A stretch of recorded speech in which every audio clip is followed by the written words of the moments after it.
Shield dominating the Catholic Church. Family. Yes, Catholic Church. World Bank is under their armpits. Federal Reserve is under their armpits. The family? Rothschild family. Catholics. They bought almost all the rights in the Catholic. It was after the collapse, after the Napoleonic Wars. Hey, that's when they borrowed the money to the Catholic institution, and then they failed even to pay. So up to now, they have a share in the Catholic. Free your mind now. Vote, yes. Because he refused their money to vote against Palestine. They refused to. So Brazil, they threatened all the representatives. Others, they gave them money to vote against Palestine in favor of Israel, and it was the U.S.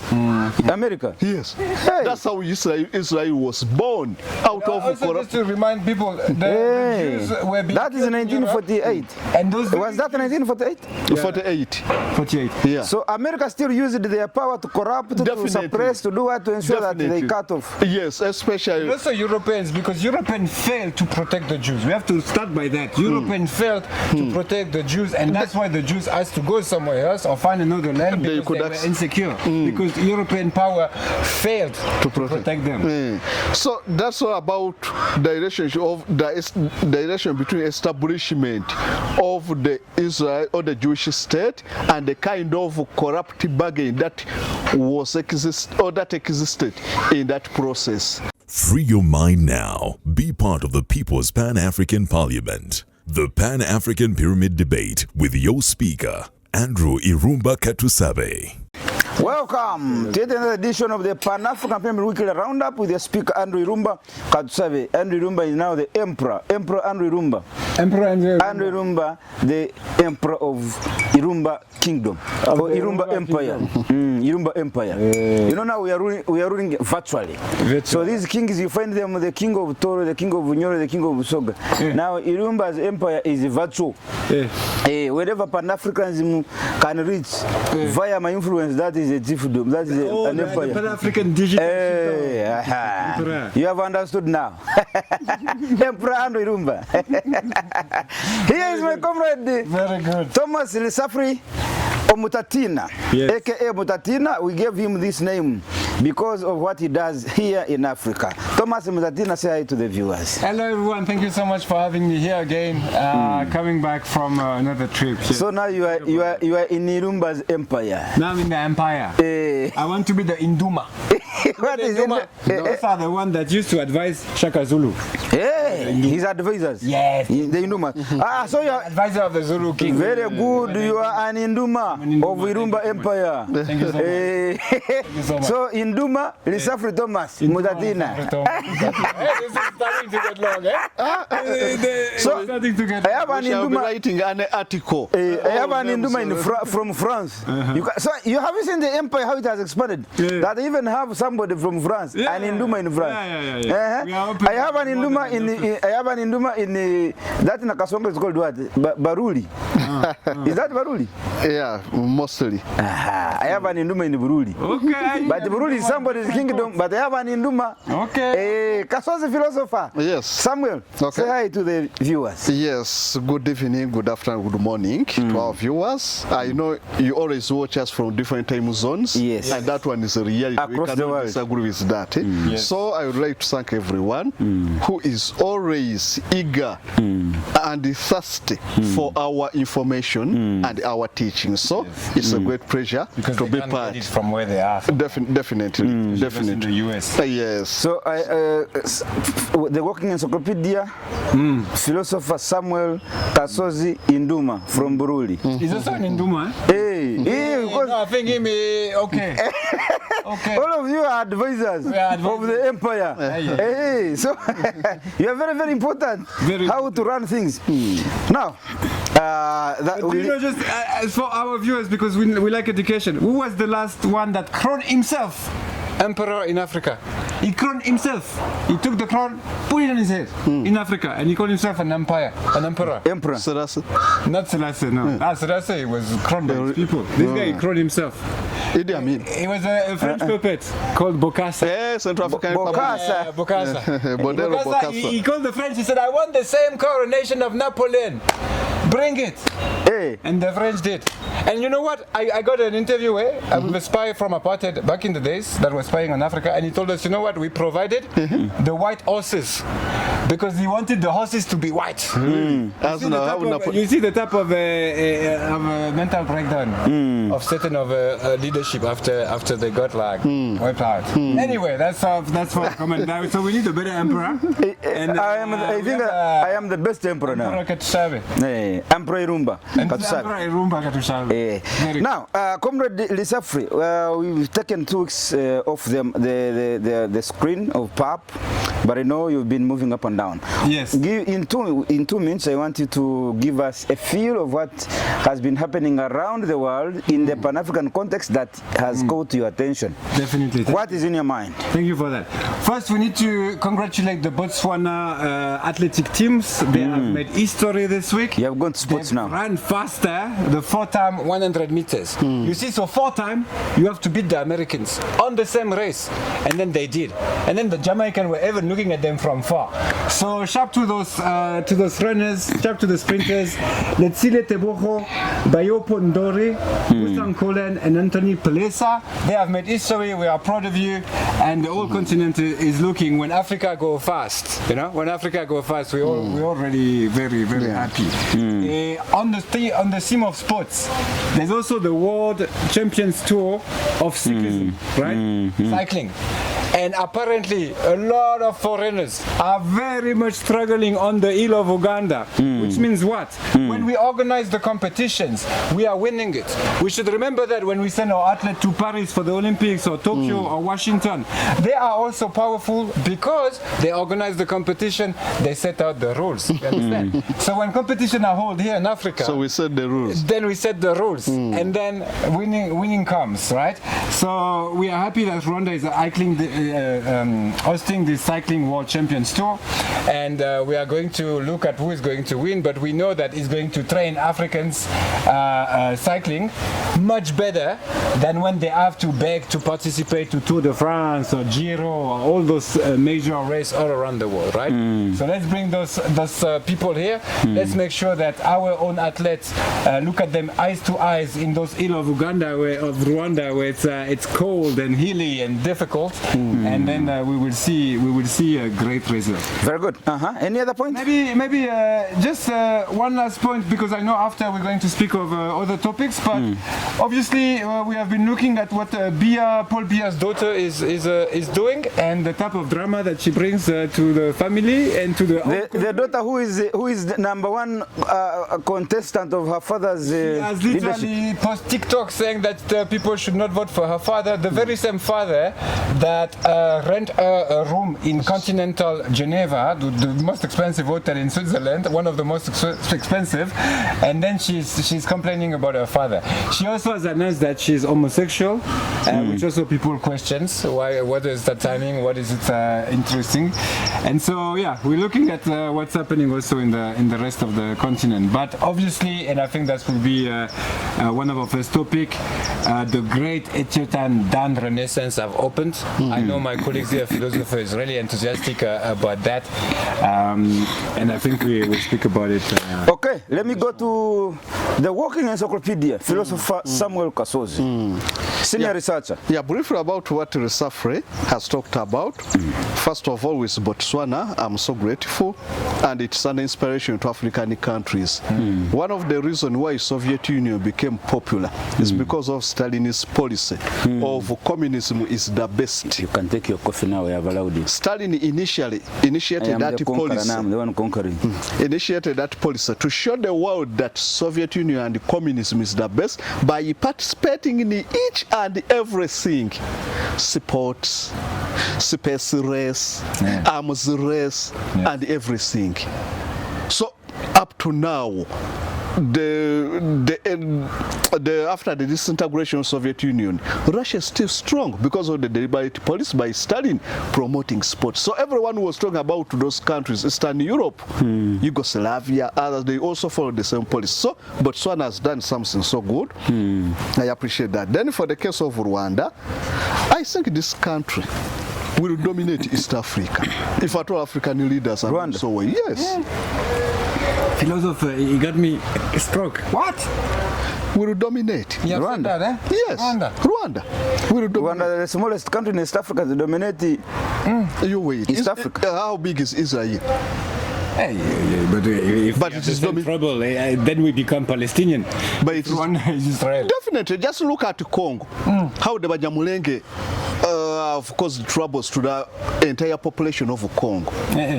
Rwanda. Those people, because they have been so strategic, Rwanda, they call it a country of many mountains. Their landscape, the terrain is so unforgiving and so and so hostile, but they have turned it into a paradise. Now they are running that cycling championship. It's the first on African continent. Uganda, we are here. With the wasted population, the youth are here. They are lacking what to participate in. Right. Football is dead. Yeah. Most of the play fields are taken. Buganda Road, Warandwa, they have constructed arcades in the playgrounds, so people cannot get where to practice sports. And then you end up talking about unemployment. Right. In Rwanda, youth are engaging in sports. Now it has advertise the landscape and everything good with Rwanda all over the world. Visit Rwanda. Yes. Arsenal. Arsenal. They have established infrastructures in most of the interested areas, mountains, so that these people can go and enjoy and perform. So they have improved everything. So the benefits that have come to Rwanda, because of that, Uganda, we shall not have them if at all you have leaders who are so myopic. Hey, Uganda leaders are myopic. That guy has diversified Rwanda. No, it's true. Has diversified Rwanda. I know, but like the topic of the youth and who influenced the youth and who do they look as hero is very important. We can't afford to have a generation of Ugandans looking at American athletes or French athletes or German athletes or footballers in Spain thinking like, no, I want to become like him. No, you can't. You can't. You're confusing yourself. You can't. So by bringing those competitions here, we show them that they are actually stronger when they come here. They are stronger. And the youth need this to realize. I don't know if you remember when South Sudan was 1 point away from taking America in basketball in the US. Yeah, they had that total one. A lot of young people spoke to me about it. Like so, it was influential. It was so South Sudan was the talk of that day. Yes. It was a household commodity. Everybody could talk about South Sudan. And what South Sudan is, listen every day. Oh, we are a failed state. Or dictate. President. Definitely, because corruption. No, there is also South Sudanese that win, that perform, and that they end up winning against the biggest. And that is very very important lesson. That as Thomas Sankara used to say, that you need to open your imagination. If you don't open your imagination, you will just reproduce what you have done. Politically, you need to be creative and imaginative. Yes. This is very good. That's what I've been talking about. Let me give you one example. Why Rwanda will dominate us. Rwanda? Yes. Philosopher also. Yes. You wait at the end of the stronger man prism, so you will see how Rwanda will be influential in Ugandan politics. Hey. You wait. After maybe they disappear, or that there's no president, Rwanda will be influential. You wait. Actually, you have seen General Muhoozi has always been praising Kagame as his uncle.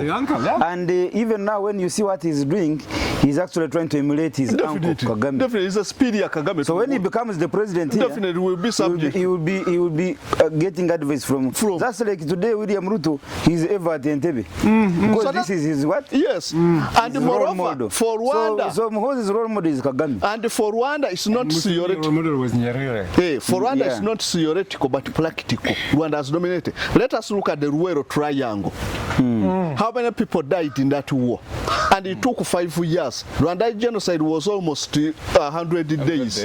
But how many movies have they produced from 100 days? They have produced around 20 movies internationally.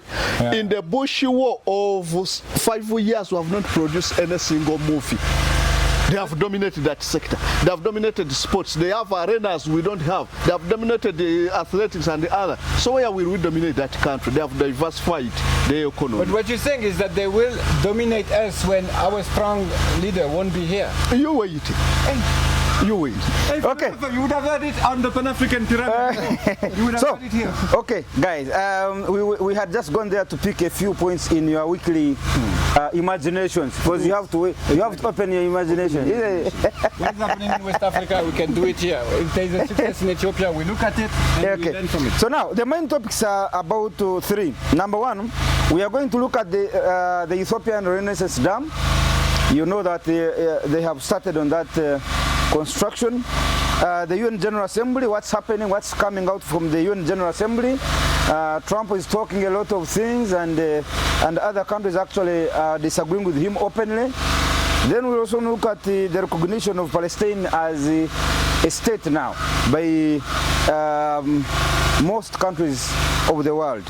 So I will begin with the Renaissance Dam. The Grand Ethiopian Renaissance Dam is a massive hydroelectric dam built by Ethiopia on the Blue Nile River near the Sudanese border in the Banishgul Gamaz region. It is Africa's largest hydropower project and one of the continent's most geopolitically contentious infrastructure developments. Construction began in 2011 and it's about 30 kilometers from the Sudan border on the Blue Nile, and it is designed to generate 6,450 megawatts.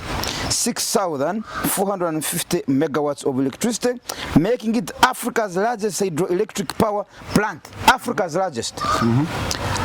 It can hold about 74 billion cubic meters of water. It can hold 74 billion. It's huge. Yes.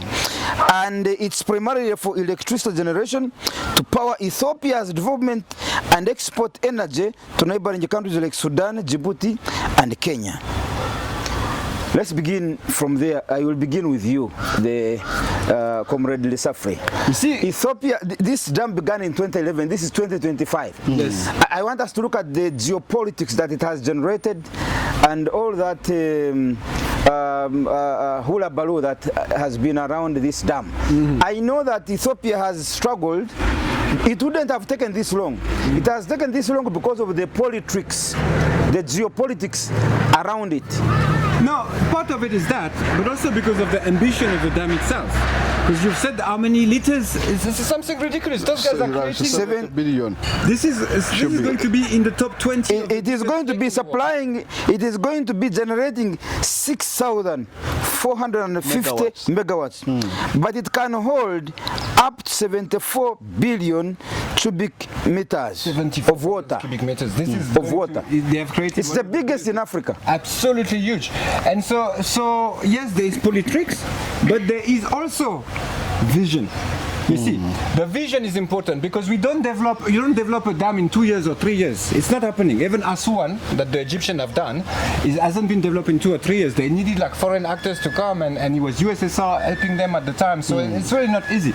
What I found interesting with the Ethiopians is that from the beginning to the end, they never clinch. They never stop thinking they're going to do it. They never said they won't do it. They have announced to the region that they will do it. And they have announced by doing so. Philosopher, I know he will talk about it. By doing so, what do? They break the statu quo, a colonial statu quo. Because the water of the Nile, as we speak today, from Uganda, where it starts, the water of the Nile are still governed by colonial treaty. If you can make sense of this, if someone in the comments can tell us why is it that the water of the Nile that pass only in Africa are still ruled by colonial treaty, please explain us. Please explain us. So the Ethiopians have broke that statu quo. The Ethiopians have said, no, we are building this dam and we are powering not just Ethiopia, but we are powering the whole region now. We are selling to our neighbors. Yes. They will make Irumba around $1 billion a year. Right? $1 billion a year. Just to give you a sense, Suez Canal brings $2 billion to Egypt every year. And you see what they do of it and how powerful they can be. So now it has created large opportunities. It's going to be reimbursed in 4 years. in 4 years. And so what we think of as Pan-African is that it should have a domino effect. It should have a spillover effect. We should look at it and ask ourselves, why is it that we don't have such a large dam here? Why is it that Kenya doesn't have such a large dam? Why is it that Congo doesn't have Inga 3 yet? And it should inspire us, because now we can see, and the youth will see it. The youth will see what Ethiopians are able to do and ask themselves, what are we able to do? What do we develop, right? When we develop airports, do we develop airports or do we develop dams? What is it that we choose? And furthermore, to understand that there's a huge conflict right now between Egypt, that gather the water of the Nile and that take its power from the water of the Nile. 90% of Egyptians live less than 50 kilometers from the Nile, so all the agriculture, everything is coming from the Nile. They fear Ethiopia now have a leverage on them, right? But they also should understand that the answer that they have sent 1,000 Egyptian troops to Somalia on the other side, because they want to threaten now the Somaliland, and they want to now recognize and play divide and rules. People need to understand in Egypt that this is a success for the continent, and the continental success is a success for Egypt as well. It's a success for Egypt as well. Egyptians are 90 million people. They have access to the sea. Ethiopians are 105, 110 million people. They don't have access to the sea. So don't tell us that those people cannot access the natural resources that they have. The Nile flows from Ethiopia since ever, and it will continue to do so. The power of the Nile should be shared around the people that are there. The same way the Germans have control of the Rhine, but yet the money is making Netherlands. They cross different countries, but they managed to make all the region powerful, right? What we're calling for is for all countries to develop around the Nile thanks to the electricity of the Ethiopian dam. Okay, thank you. Comrade Lesaffre, comrade philosopher Samuel. The biggest dam in the world is actually a Chinese dam. It's called the Three Gorges Dam on the Yangtze River in China. Yes. So this is, I think, one of the biggest in Africa. Yes. But yes, Lesaffre has talked about the politics between countries, and most of the blame, to me, will go to African leaders who have failed to forecast where the future and the destiny of Africa is. And the great thanks to Abiy of Ethiopia and other leaders, because with a lot of hesitation and resistance, they have managed to establish that dam. Remember Trump one time was advising Egypt to bomb that power station, that dam. Yes. But why was he doing that? That is the politicking we are talking about. Nile Basin is governed by the treaty which was established around 1926, whereby Egypt has the biggest share, because by then it was Anglo-Egyptian condominion. They are dominating Sudan and Africa. So they established those treaties just to give those countries monopoly over the Nile. Now Egypt has at least has managed to break that monopoly, that syndicate, and they have constructed the dam. Lesaffre has talked of the advantages. On this world, whatever we do, in most cases, we look at what we call the utilitarianism. Utilitarianism. Yes. It's a theory that advocates for greater good. Everything is right as long as it can give the greater good what they want. If at all Africans were benefiting, that Grand Renaissance Dam, Sudan is going to benefit. Ethiopia is going to benefit. Other countries there like South Sudan and some others can also benefit almost the entire, because you have talked of the megawatts it will be producing. So that's enough at least to power most of those countries there. 55% in Ethiopia had access to electricity, but now almost everyone 100% will have. Yes. Then they even export. Sudan, Kenya, Djibouti. Those by the way, Museveni have done also something like 10 to 15 years ago. We also export our electricity from water from the dam. It's a very useful way to clean and make sure infrastructure stays. Yes, and moreover, you have talked of Museveni. That's why I want to advise our leaders that let us do let us embark on policies for the good of the people. Let us try to reduce the burden to the natives. Ethiopia has managed to construct the dam without even having incurred any loan from any country. It's their local money. Their local money, private partnership, and even crowdfunding. People were invest from the diaspora everywhere, and the others managed to buy shares within. They have constructed at a cost of $5.5 billion. Uganda have constructed Karuma $2.2 billion. Karuma here? Those are the costs we are talking about. And moreover, Karuma 2.2 billion. And the billion dollar, 5.5. And you bring $1 billion. Exim Bank gave us $1.5 billion as a loan. So that's the difference. Ethiopia, they have done it at a reduced cost. They have realized and it is paying. their thing. They have nobody is claiming. When to close it. They have relieved the pain to the native. In Uganda, we have achieved minimum, but at a cost. High cost. That Karuma is going to produce 2024 megawatts. 2024. When this one is producing 6,450. Yes. Yeah. That's the cost. Can you imagine? I'm talking about 2,000. The other is 6,000. 5.5 billion, 2.2.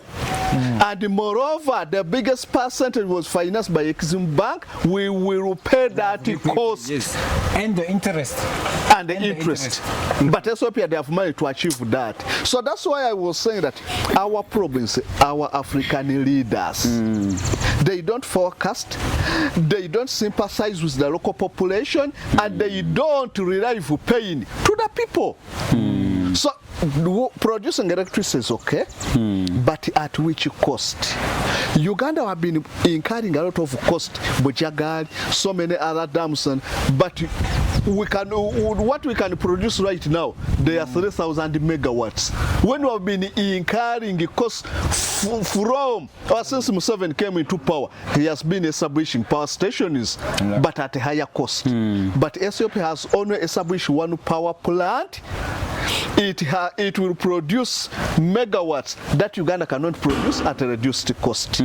But if East Africa, question for you, philosopher, if East Africa would come together to build one dam, would we not be able to don't ask for loans? If Kenya, Uganda, and Congo would build a dam to bring electricity to those three countries, would we not be able to avoid like having to ask for for loans? Let us just add the population. Uganda have more than 50. That's what I believe. Yes. Kenya and Tanzania, almost we can make up the population for Ethiopia. Yes. So if at all we add even other countries like Congo, we can establish the Three Gorges Dam, maybe on Nile, and we power the entire East African region. Which basically that dam, the Three Gorges Dam, it powered like Chinese extensionism. Since they have it, they start like the Silk Road, right? Not before, because now they can produce a lot for the entire world thanks to this cheap electricity. Yes. Very key for development. And what I want to praise with China, that they had criticism all over the world, but they never listened to any. Just like Ethiopia. Yes, they say that Three Gorges Dam has made the planet Earth to reduce on the spinning rate because of it.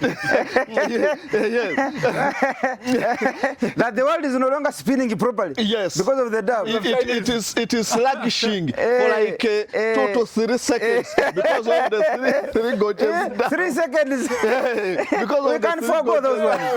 But they never listen to it. We can't forgo the 3 seconds. No, people. This is stupid people. As long as you. And who was that? Who was saying that? That must be America. Yes, and I'm dominating the International Astronomical Association. That must be America. The one America is criticizing China. It is slower by 3 seconds. 3 seconds. Even if it was by 1 hour. Even if it was by 1 hour, Lesaffre. We could do that. 3 seconds. And you want to make that a big point.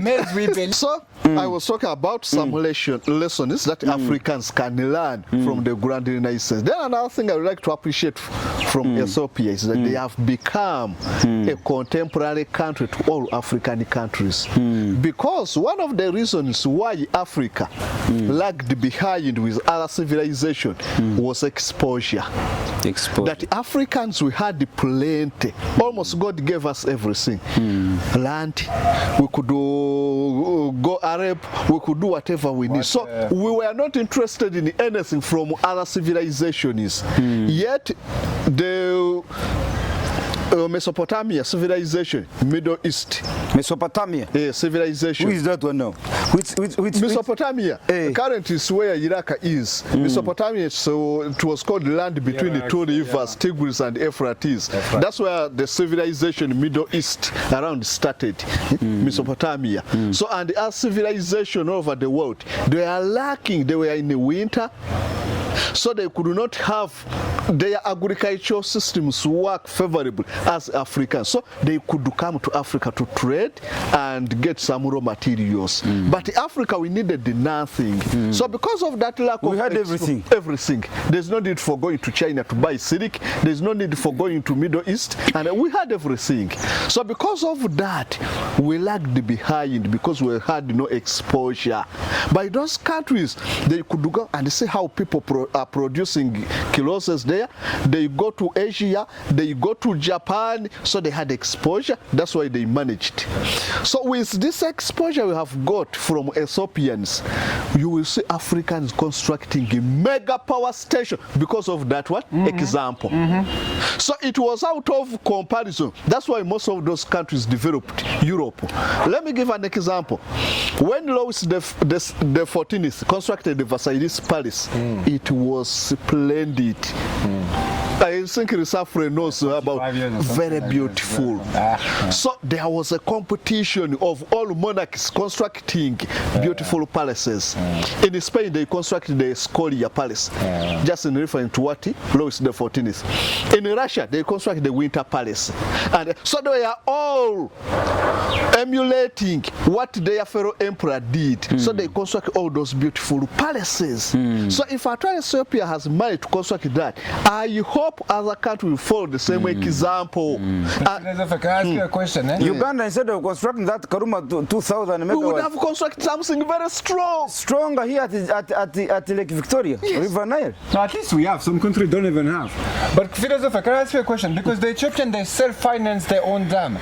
Also, does it not reveal that Ethiopians also have trust in their governance, and would Ugandan accept to give like all their saving to a project that the government is running? Because I feel like there's also corruption there. They cannot. Because they are stealing it. Because they are stealing. The best example you can give is the COVID relief.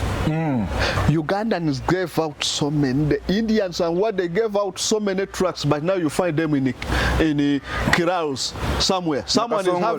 Someone is having a small hut with a double cabin, which was donated for COVID relief. So they cannot trust their government. When you go to our Katikiro here for Buganda, the Tafari, it produced nothing, yet people or at least contributed. So that's the problem, that we don't have leaders whom Uganda can trust. But Ethiopia, they can trust their leaders. That's why they might to achieve. Emperor Haile Selassie, isn't it? Abiy Ahmed also used to work for Secret Service. I'm sorry to say, but it's exactly the same type of characters as Vladimir Putin that come from the deep state, that come from the Secret Service. I'm reading his biography recently, and he comes out very smart-minded with opportunities, but also knowing who is behind him, and knowing that if you don't have a vision and clarity in what you're doing, they will remove you. You understand? Yes. So he has done some impressive work. Then to add on Lesaffre's point is also understand where our national destiny is. The Ethiopians, they know where their destiny is. They know that we are having a stiff competition with Egypt. The moment we choose a leader who will weaken our country, Egypt will dominate us. So that's why he's talking about the deep state. Countries need to have such kind of deep state. People who know the destiny of the country. So Ethiopia are doing everything in competition with other regional powers. Some countries, they don't have that destiny. Ethiopia is now constructing a mega city. Egypt is also constructing a new Cairo. So they are competing. They are competing. Our destiny here. Our destiny in Uganda. Rwanda is achieving. Uganda, we are here. Dozing. We are docile. What are we doing? But so we need to. Our destiny is that not Pan-Africanism. Is that not to finally unite Kenya, but still we have failed in Pan-Africanism. No, strong as Ethiopia. My friend, when you talk about our destiny being Pan-Africanism, what is our country Uganda doing about Pan-Africanism? Definitely.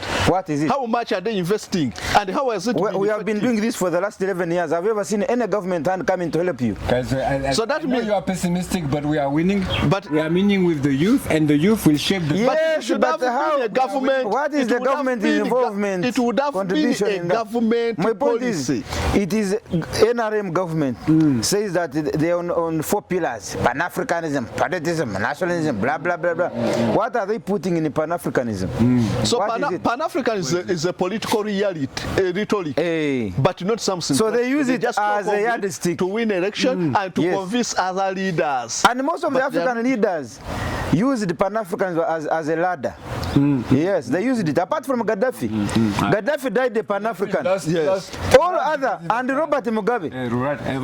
But most of these African leaders, all of them used it as a ladder. That's true.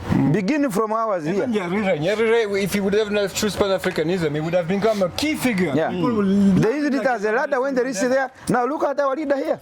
He is talking Pan-Africans every day. You look at what he's doing to what is the contribution in Pan-Africanism. It's just a political Pan-African movement, Uganda chapter and the global chapter are all here. Ask them an activity. What activities are they doing? The chapter, global chapter is here. It is under the armpits of General Otafiri. You get it? It is under his armpit for many years. And it was supposed to be rotational. By the way, these people don't know.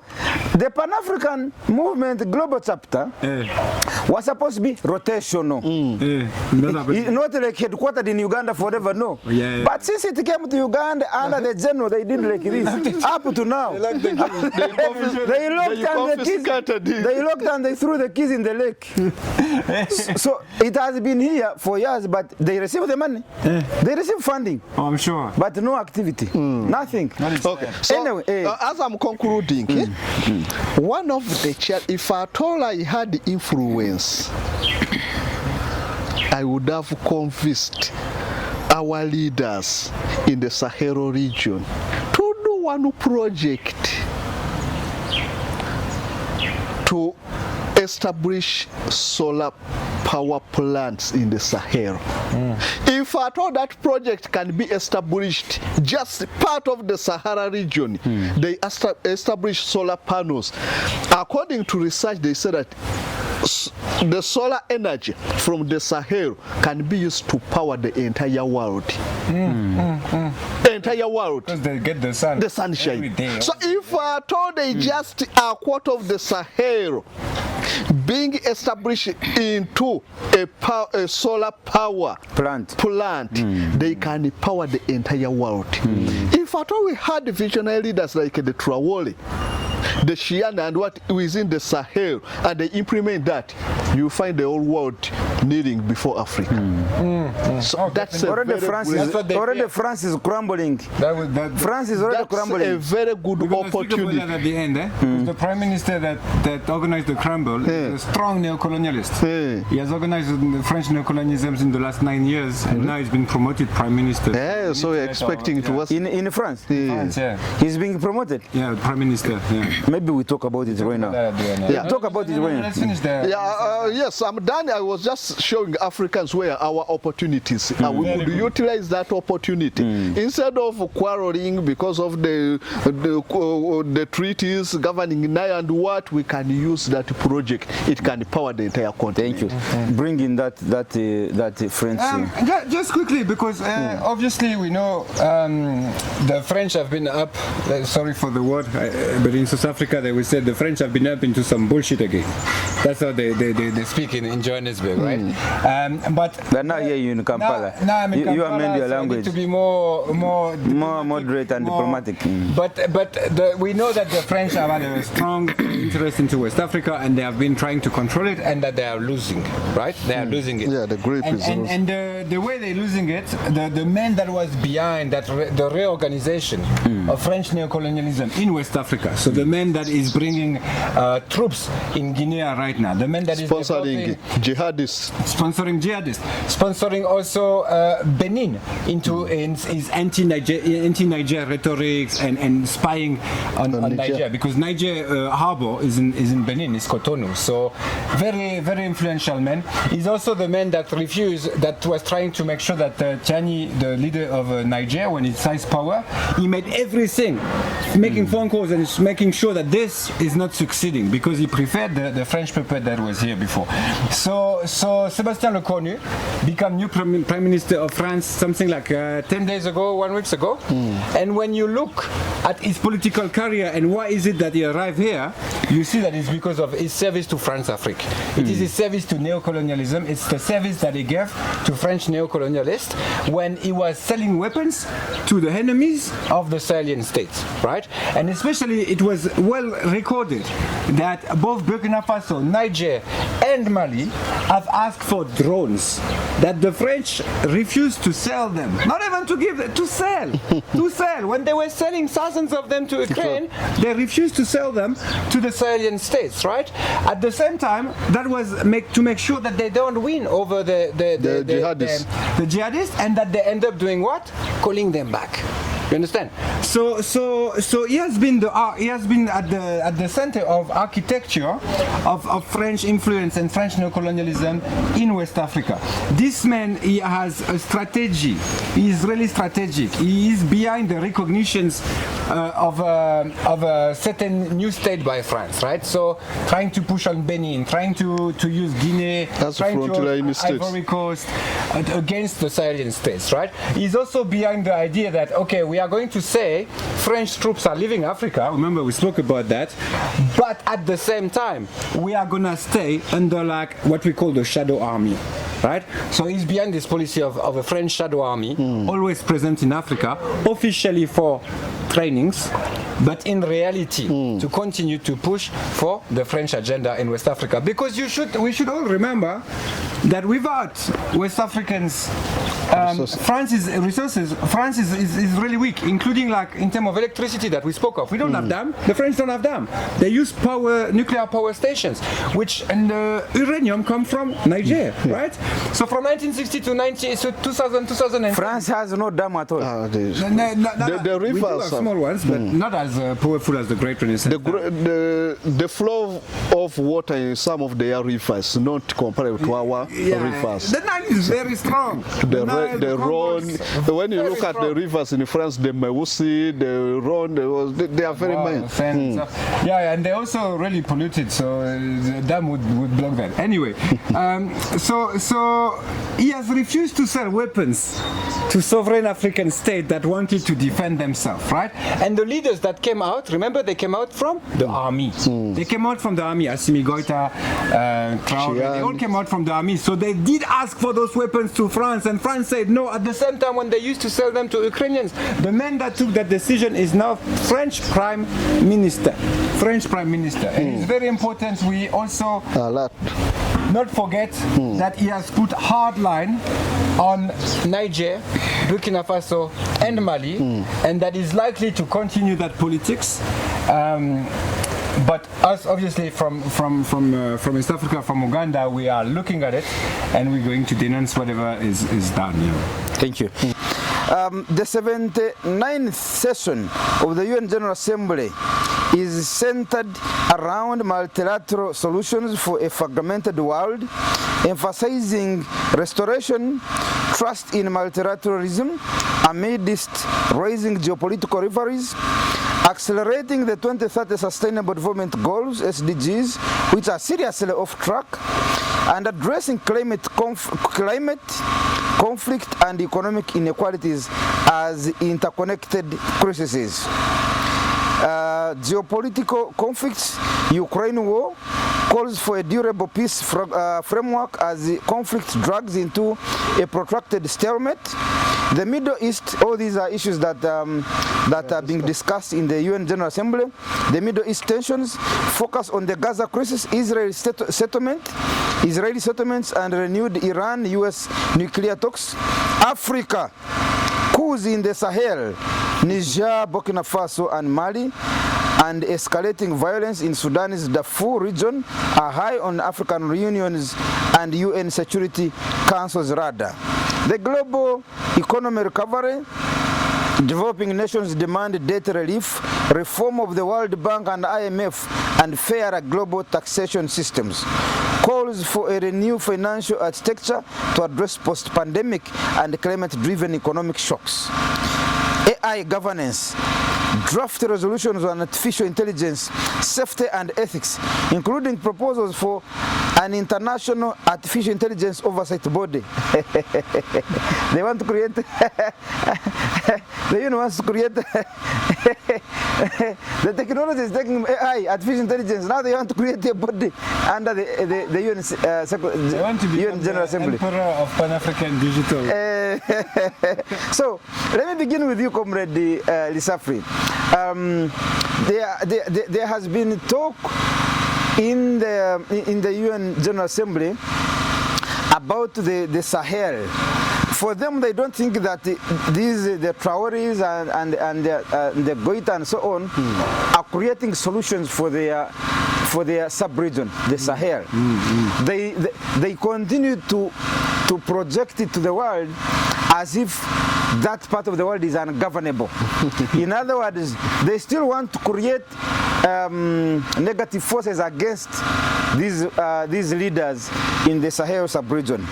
Then also we can amalgamate this with, because it has come from the UN General Assembly, the official recognition of Palestine as a sovereign state, because it has come from there, so we can discuss those together. So first, maybe on these Palestinian questions, let's just remind our audience that Palestine was a state. Palestine was a state before Israel invaded it, right? So Palestine was originally a state, a province of the Ottoman Empire, right? And so it was recognized by world affairs and by world leaders as being an autonomous part of the Ottoman Empire, right?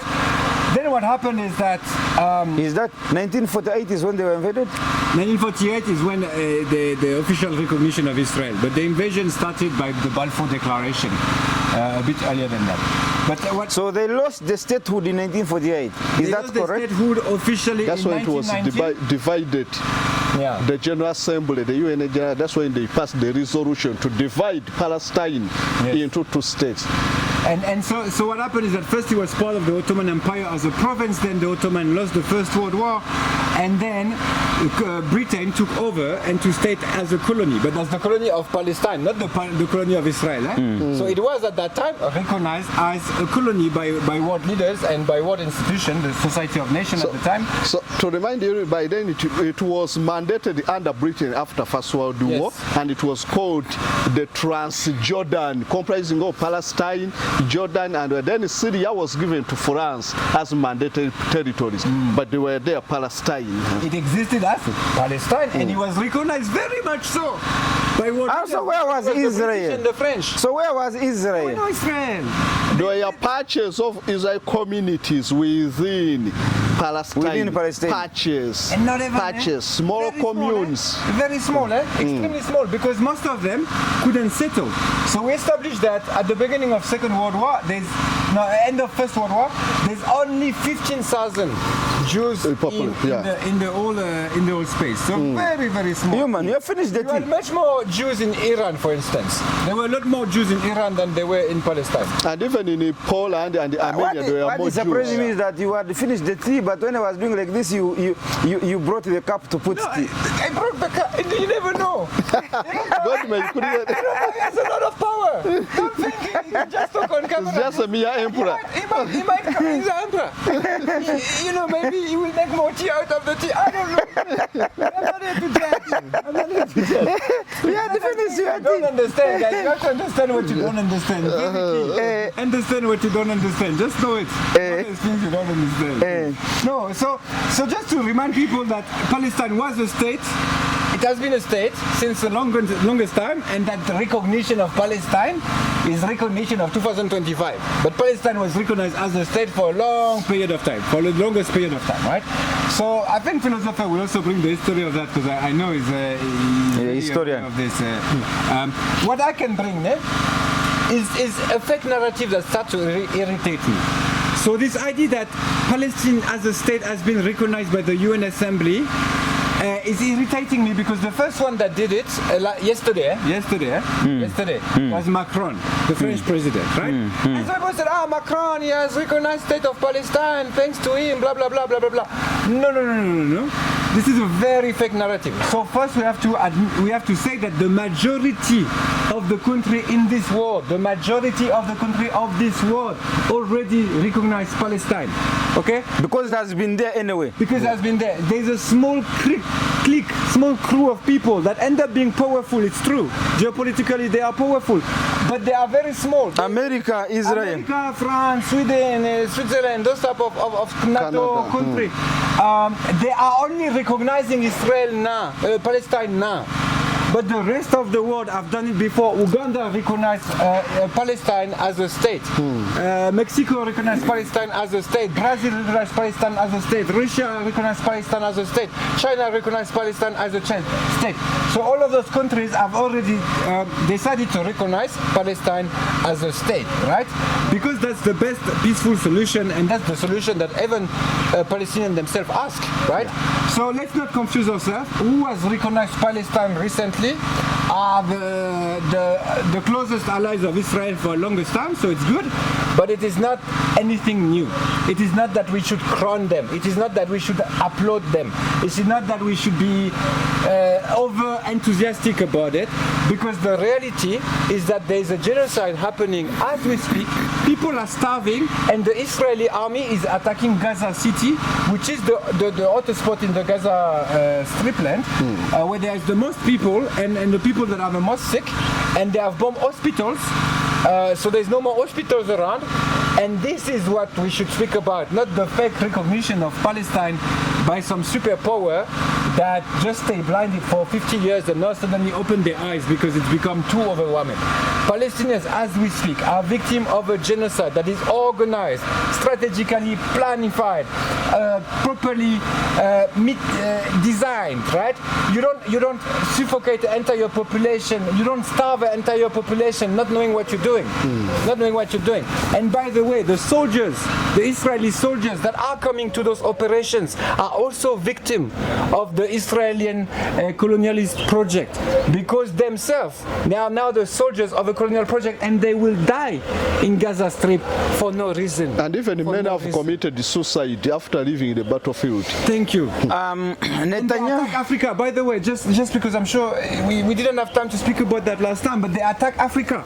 Israel has bombed Tunisia 2 weeks ago, because Tunisians and North Africans have gathered into small boats to come and deliver food to Palestinians, right? That were under embargo. That is totally illegal, because that is supposed to be the water of Palestine. In front of Gaza Strip is the Mediterranean Sea. When you are in the Mediterranean Sea, you are supposed to have free entrance, but Israel is blocking anything so they can control the starvation of people. Some North Africans and some Africans therefore have decided to block that starvation system, and they got bombed in Tunisia, not near Israel. So this is a power that is out of control. Israel bombed Tunisia for trying to bring food. For trying people. In 1 week, Israel bombed 6 countries. But what is the rest of the world doing really about this? So Anyway, before I come to Kasozi, I want you to finish. I want to ask you, Netanyahu, when these countries at the UN General Assembly recognized Palestine, his statement was one: there will never be a state called Palestine. He said it. Then Trump also came and rubbished everybody who supported the statehood of Palestine. Trump. And he spoke very bad words in the General Assembly. Trump also had America denied visa to the Palestinian leader to come to the UN General Assembly in New York. Yes. They denied him visa. So he addressed the UN General Assembly via Zoom. I want to hear your views on that. No, first on the comment of Netanyahu. Netanyahu. Clear point of I don't care. So Netanyahu has stopped respecting international law long time ago because he's considered a criminal by international justice itself, right? The International Criminal Court. ICJ consider there's a case against him as an international criminal. So he's definitely outside of the law since a long time. But I just want to remind people what happened last time, that there were big starvation happening somewhere in Europe, right? Last time there were organized starvation was by USSR in the Berlin conflict, right? When they had to choose which side gonna stay in Berlin. Berlin is going to be American or Berlin is going to be Soviet, right? During the division of Berlin. What did the Europeans do, and the French including? They organized a plane. How do you call it in English? No, they called it airlifting. They used to airlift even sweets, coal, water, everything to the East Berlin, to their sphere of influence in Berlin. So last time that there was starvation organized by a foreign country, they intervened when it was in Europe. They provided everything. Very quick, isn't it? But for Palestine, they have failed. And they don't even do a single thing when Palestine is so small comparing to what used to be Berlin, right? And the risk is less compared to the risk of Stalin putting in place anti-aircraft and the other, but they managed to airlift supplies to East Berlin. So what happened in Berlin is to show that when those powers are interested into finding a solution, they don't recognize the German state.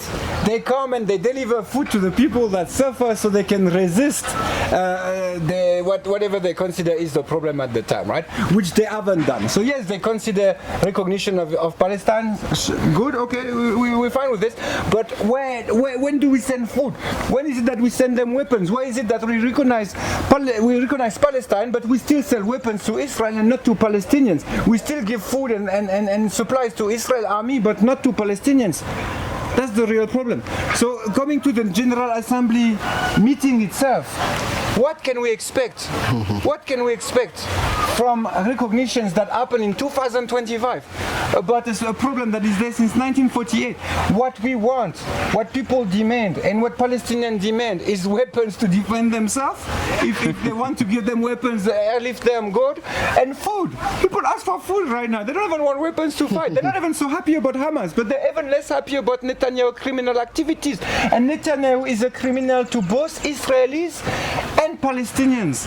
I know this is Frantz Fanon argument. Frantz Fanon always said that the settler gets sick and the colonized get sick of colonialism. And that's exactly what is happening in the Holy Land of Palestine. Thank you very much, Comrade Lesaffre Thomas. Let me now get to Comrade philosopher Kasozi somewhere. Yeah, anyway, I thank Lesaffre. I don't know where you want to start from. For that great history. Yeah, he has given a good basis. Yes, for you to and that's true. That by the time of the Second World War, so Israel's occupation of that land was a product of Winston Churchill. Winston Churchill. Yes, after First World War, Winston Churchill promised that let us allow the Jews to occupy some parts of Palestine. With the time, they will solve the problem. Later, so they started sending them on boats as Africans go to Europe.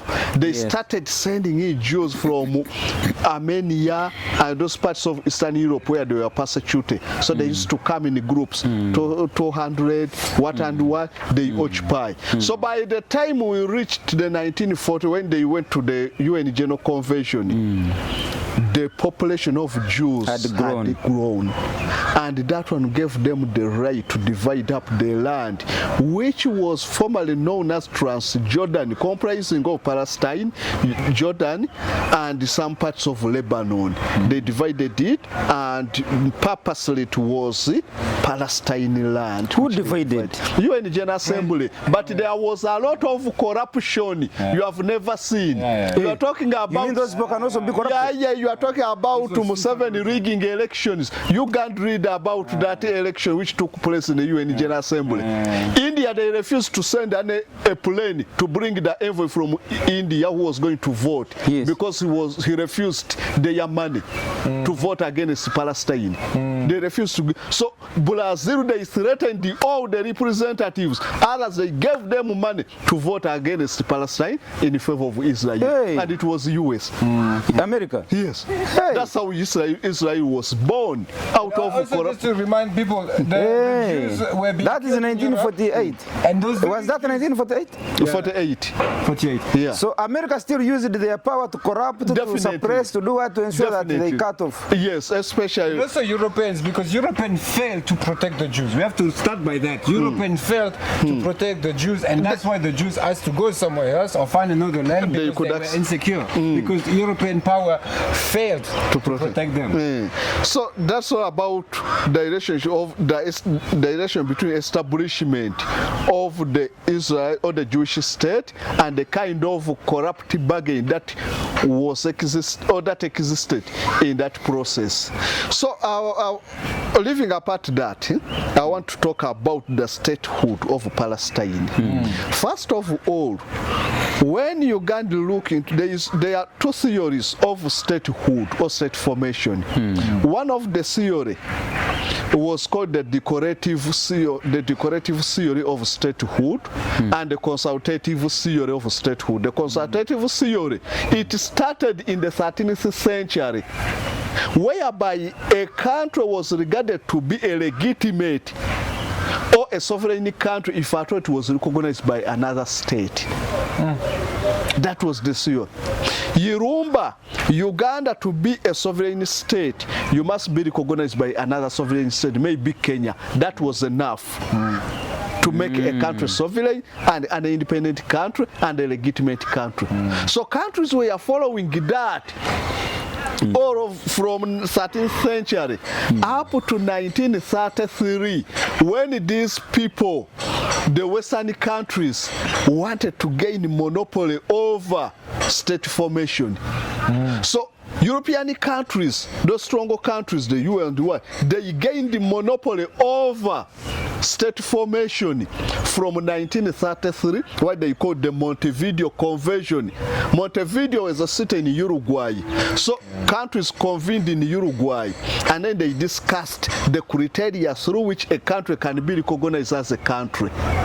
So they removed the one I've told you, the consultative theory of statehood. Then they brought in what we call the decorative theory of statehood.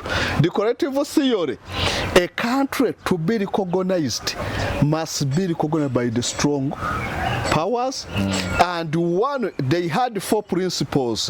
One, the country had to be with a population. Palestine has a population. The country had to be with a territory. Palestine had a territory, but they refused to acknowledge it because it would qualify to be a state. The moment they ask, that's why even on Google, Palestine is not there, yet Israel is there. When you check Google Maps, Palestine is there, it's not there. But they cannot Israel is there. They cannot, is there. And the book is managed by America. But who was first there? They cannot allow you to draw any map indicating the territories of Palestine because it will qualify to have statehood. They have even manipulated the Google. No, and the Google is America. Google is America. Yes. That's so when you go to Google and they say where is Palestine, they don't cannot show. They show Israel instead. Yet they can show regions like this between Pakistan and India where they fight. Kashmir. They can still represent Kashmir with dotted lines, showing that it's a disputed. They cannot accept that even Palestine is a disputed territory. Yeah, they cannot accept that. They cannot. Even Taiwan, they put it in China. As it is. So that's the hypocrisy of those. So according to decorative theory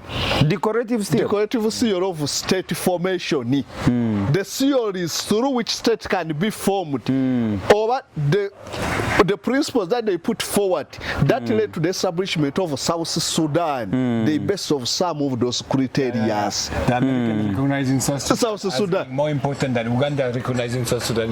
Yes, because Papa, that's the decorative, which was established at Montevideo 1933. So it took the power from Uganda recognize South Sudan as being a state. They gave it to USA, recognize South Sudan. That's when it can be accepted. Treaty which was in Uruguay. So yes, based on that decorative, a country could be recognized when it has population, when it has territory, when it can carry out its foreign relation with the other countries. That's why they are threatening countries to deal with parasite and Mahmoud Abbas's government. Because the moment you deal with it will show that it's a sovereign country.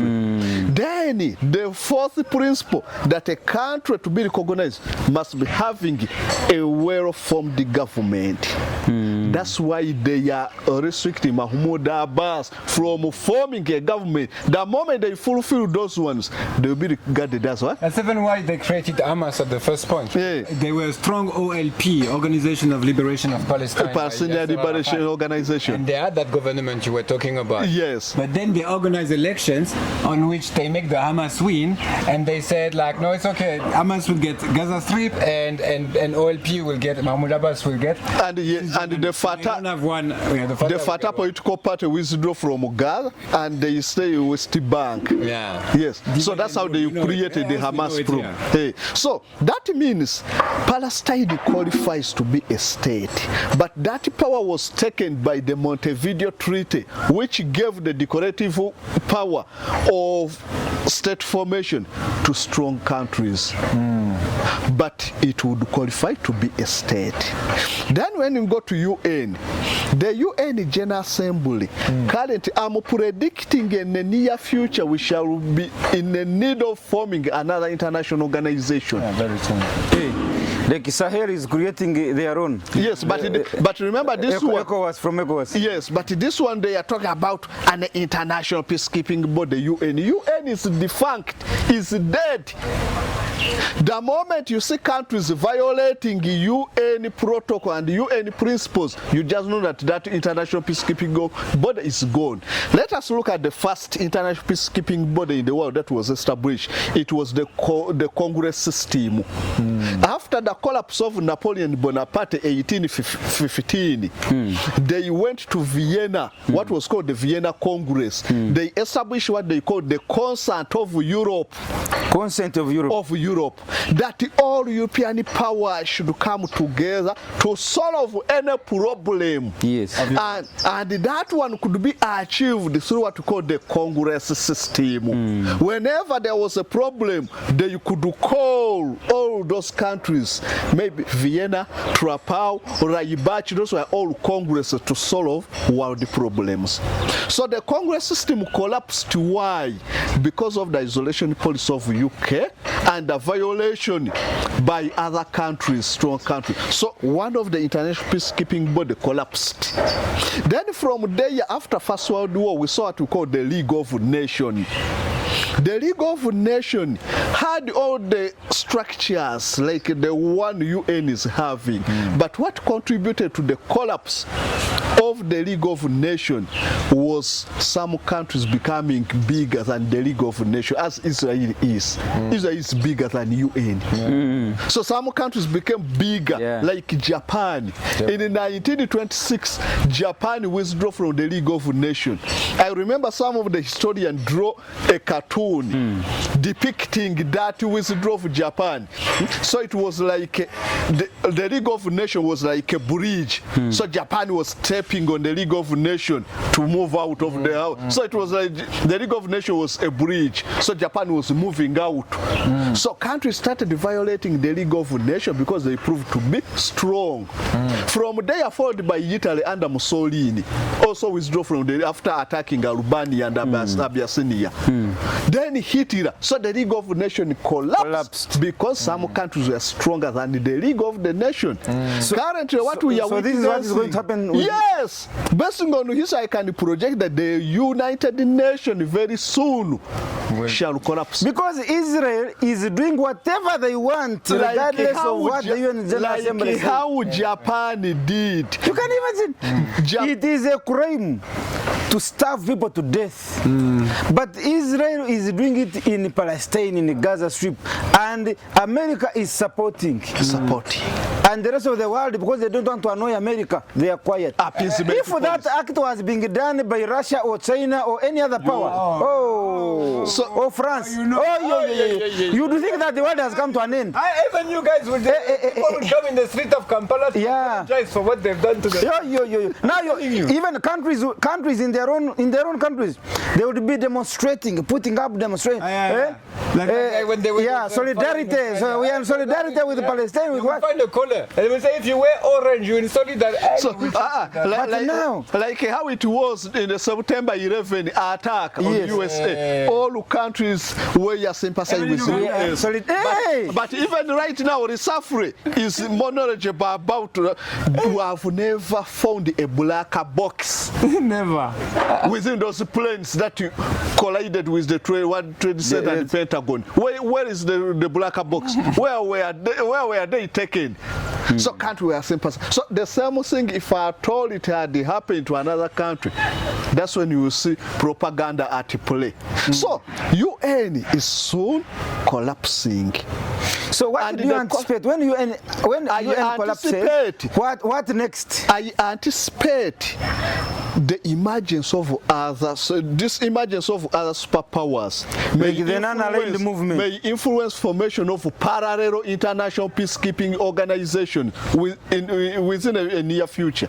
You will see China, you will see Russia, you will see what withdrawing from UN, establishing a parallel international peacekeeping body. You wait, because UN has completely collapsed. When you look at the Genocide Convention in 1948, it talked about force principles that may show that it's a genocide. They talked about the intent.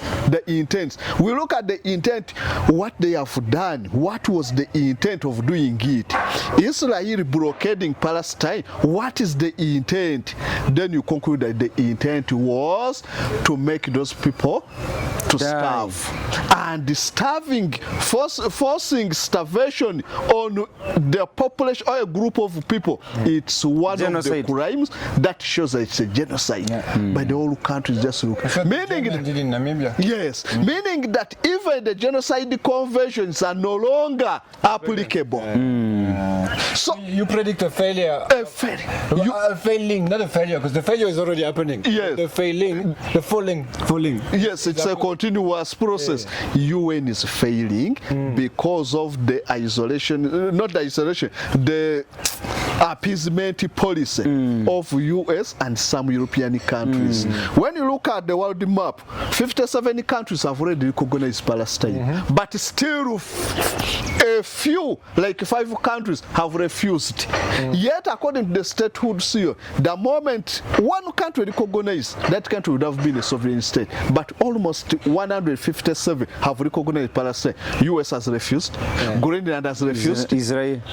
Then in Africa, you have, I think it's Equatorial Guinea. Eswatini and another one in West Africa, there between Gabon and Equatorial Guinea. Those are the countries, and some other few countries, South Korea and Japan. But when you ask that country in Africa, why have you refused? Because they are support. It is because they want to fall under America's position. Not falling, they are under. They are under. Israel is organizing corruption in Africa as well. So they also come with a lot of money to corrupt the government, so it doesn't recognize Palestine. Okay, the biggest colonialist. Now we know Churchill was the biggest colonialist. Definitely. He had a very big empire. He used to go in South Africa to fight the Zulu, like personally, with his own weapons. No lies, go and check. At the time they were not even cars, they were on ride horses. You fucking ride horses to go and kill the Zulus. That's the biggest colonialist. And then you arrive and say, it's the Pearl of Africa. Which Africa are we talking about? The one you want to colonize, my brother. Why are we keeping that name? The Pearl of Africa. Comrade, you were the one on the microphone. I wanted to finish up. So, as I'm finishing up, I'm saying that the UN General Assembly and the resolution they have passed, they are all wastage of time. Nothing will be done. Why? The Israelis, they believe that they have the right to dominate, or they have the monopoly over the world map. When you look at the Jews in the USA, they are dominating everything. In Europe, they are Rothschild dominating the Catholic Church. Family. Yes, Catholic Church.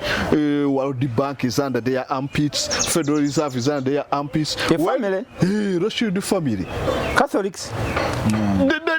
They bought almost all the rights in the Catholic. It was after the collapse, after the Napoleonic Wars.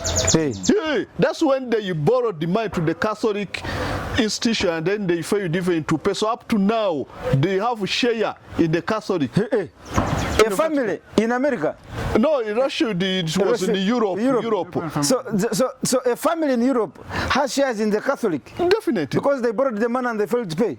So now they bought interest kept on increasing. So they bought shares. They bought shares in Vatican.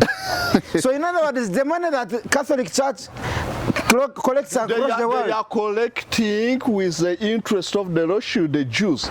So they share. So me, I don't know about that, but the very same family is the one that employed Macron. So Macron was working for them because before he became president, he was a banker at the Rothschild Bank. Then he became Minister of Economy. Then he became French president. But he was working at the Rothschild, and those are the guys that, those are the people that helped him to become president. Yeah, Rothschild had three children.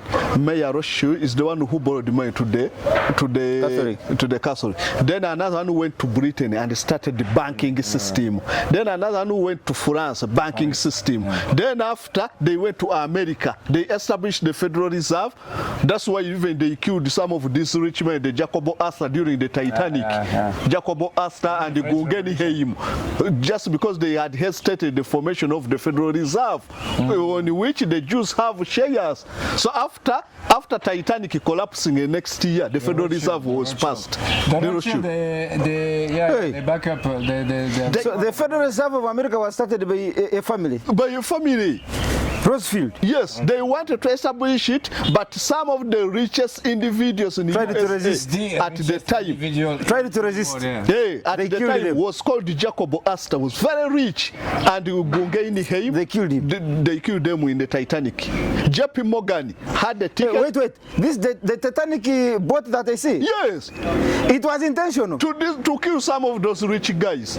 This Titanic movie I see, the boat was intentional to put in these rich men and then sink it. JP Morgan and the Bruce Ismay, who was the engineer who drew the plan for Titanic, they booked. Even some of their properties were taken in some of the compartments they had booked, but at the last time they disappeared. JP Morgan had a ticket in the Titanic. JP Morgan booked a ticket and even a self-contained room, but at the last hour he never turned up. JP Morgan is the most powerful bank. And JP Morgan, his role was to dismantle these rich guys, and then they started the JP Morgan empire, and all rose under the armpits of the Jews. So, yes. Then when you go to Italy, so this boat, this ship was not an accident. It was planned. It wasn't an accident at all. It was intention. It was intention.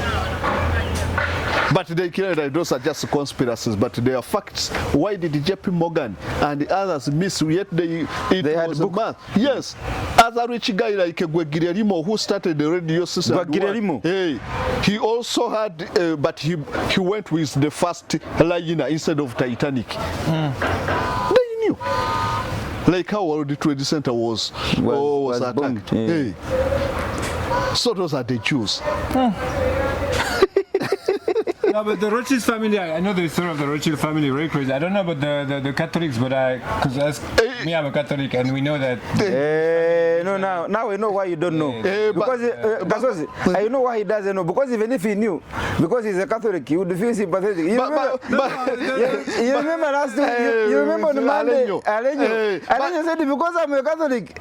Because I'm a Christian. I'm a Christian. So I will support it. But that's true. After Napoleonic War, the Catholic Church was very, very poor. You guys said, Professor, you support Israel because it's Christian. Is it what he said? Yes. No. We have to. I need an answer for this. Christians, we are against the occupation of the land by both Muslims and Jews. Like the tomb of the Christ is in Bethlehem, and it should be controlled by Christians, not by Jews, neither by Muslims. Now for Professor Alenyo, on any other topic, he's very authentic, but when it came to that one, he took side. and he declared his side. He was very correct. You finish up, so as I'm winding up, not until the world will realize where the world's worst enemy is and who is the enemy, that's when things will start to go back to the normal or to normalcy. That's why I love Putin. Putin chased away like 1 month ago all the Rothschild and their interest in Russia. He said that our Russian citizens will no longer be slaves to Rothschild family. He chased away the Chabati Jews. The Chabati Jews. They are the one dominating Russia. So Putin chased them away. China is out of influence of the Rothschild. So countries, these emerging superpowers, are the solution for this. They are not under the armpits of the Rothschild. Thank you so much. And on that note, comrades, we have overshot our time. Andrew Irumba Katusabe, your speaker, the Emperor Andrew Irumba Katusabe, the Emperor of the Pan-Africanism in the world. Comrade Lesaffre Thomas. We need a... What's your name? Rutatina. Rutatina. Induna. No. Induna. My title, remember my name. My title. Like Professor. Yeah, Induna. I want you to remember that word, Induna, because you have told me. When you study South African history, you must be knowing about that. This guy. Very important. This guy has been played Cecil Rhodes and all those colonialists very well. Comrade, the Walking Encyclopedia. Comrade Samuel Kasozi, the philosopher. It's been a nice day coming together again on today is Wednesday. Thursday. Today is Thursday. You know, we've been used to Monday, but now coming again on Thursday because of pressing issues in the continent and in the world. It's such a good time. It's such a good thing. So I want to thank you so much for accepting my invitation again on a Thursday, not on a Monday as we usually do. Thank you so much, comrades. My name is Andrew Irumba Katusabe. See you next time. Africa, don't agonize. Don't agonize. One Africa. One people. One currency. One Africa, one passport. One passport. One Africa. Do you know that 2 weeks after after our awards and the declaration, Kampala declaration, Traore has removed the visa fees. You don't need the visa fees now to go to Traore. To go to Burkina. Very good. So if you are looking for something positive that this show has done, we have already influenced the world. They just withdraw from the International Criminal Court, which we'll speak about in the next show, because this is also very significant when we speak of world justice. We need to withdraw from the ICC. No, West Africa does. Nigeria, Burkina, and Mali. They three of them. Yeah, they are withdrawn. So they have formed their own court of justice. With traditional mechanism. Yes, actually they are called indigenous mechanism. Yes, and that is even more effective. Very much. More effective. That's more effective. Like this world justice is the most ineffective things. It costs millions to people. By the way, but there is no criminal in court unless you are African. If you're African, you can go to jail. But outside of Africa, you just walk up scot-free. This is billions of dollars every year. I want you to imagine Lesaffre. What Israel is doing in Palestine, starving people to death, bombing people carrying food, denying Red Cross, denying World Food Program. If that was was killing the peace if that negotiators. was done by any African country, if Uganda was doing this, You would see battleships coming down Mombasa and the other. coming saying, hey, why Uganda is like that, like this, like that? Then be news about it. then another thing, you know, we will come back in another show. Yeah. But I have seen Trump. Yeah. No, Trump has threatened to arrest the entire ICC. Is it now? Hey, you have not seen? He has already Trump has threatened to sanction and arrest the entire ICC. Instead of ICC arresting him. Now, that fits very well in what Lesaffre's comrade Kaso said, that the world order under the UN, these things are collapsing. Very collapsing. If a president of a country can say, you people, I will arrest all of you, and they have never sanctioned anybody. The recent president, he stopped people visa. He said, no, you can't come to the organizations because it's in New York, so you don't have a visa for America. Then we Yeah. shall So need you have to be on Zoom. Yes. On Zoom. Another American company. Seriously? Those guys are out of control. Okay, see you next time, ladies and Take gentlemen. us. Free your mind now. Be part of the People's Pan-African Parliament. The Pan-African Pyramid Debate with your speaker, Andrew Irumba Katusabe.